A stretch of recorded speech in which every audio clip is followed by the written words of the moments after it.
right, Minnesota and Illinois.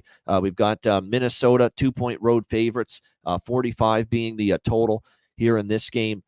Minnesota, people starting to, and look, they're definitely, PJ Fleck and company are starting to play a little bit better. I will admit that. The last couple of games has been better stuff from them. There's no doubt. They're now 5-3 on the season, 3 straight wins against USC, UCLA, dominant blowout win against Maryland, although that was a bad spot for Maryland. You know, they had that huge, incredible comeback win against USC the week before.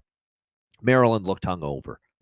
100% in that game against Minnesota. Keep in mind, the final score was 48-23.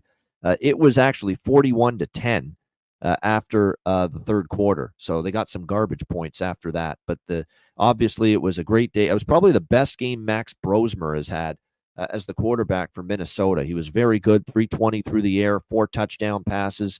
Darius Taylor with 81 on the ground. They frustrated Billy Edwards into some mistakes.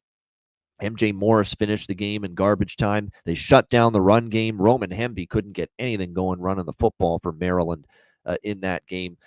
Meanwhile, now, so Minnesota, look, they've now covered 4 in a row as well. 6-1 against the spread their last 7 games. So they're turning into a point spread machine.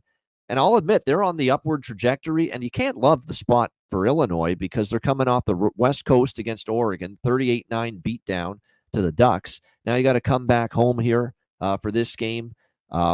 They've still probably had the better overall season than Minnesota, but Minnesota's an accelerating improvement we're seeing out of them the last few weeks.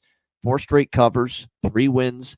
Are they ready, though, to go on the road and be slight road favorites is the question. It's one of those deals where I can see the love for Minnesota. They're picking it up. Tricky spot traveling back from Oregon for Illinois.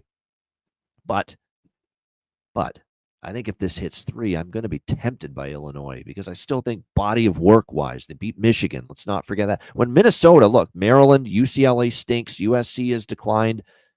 They lost to Michigan. Nevada and Rhode Island are their other wins. You know what I mean? Teams are too close. Playing better, but it feels like we're getting carried away. And it'll be to the point, C-Mac, where if this hits Minnesota -3, to me, at that point, it will have gotten a bit too carried away. And at that number, I may be a buyer in Illinois. What do you think here, C-Mac? Yeah, I will be for sure. And I'm already thinking about Illinois money line. Look, I'm glad I wasn't on Illinois, and I'm glad when I'm not on them, I get the bad Altmaier, Babano, and he was the shit. Yeah, 160 yards. So give him a little.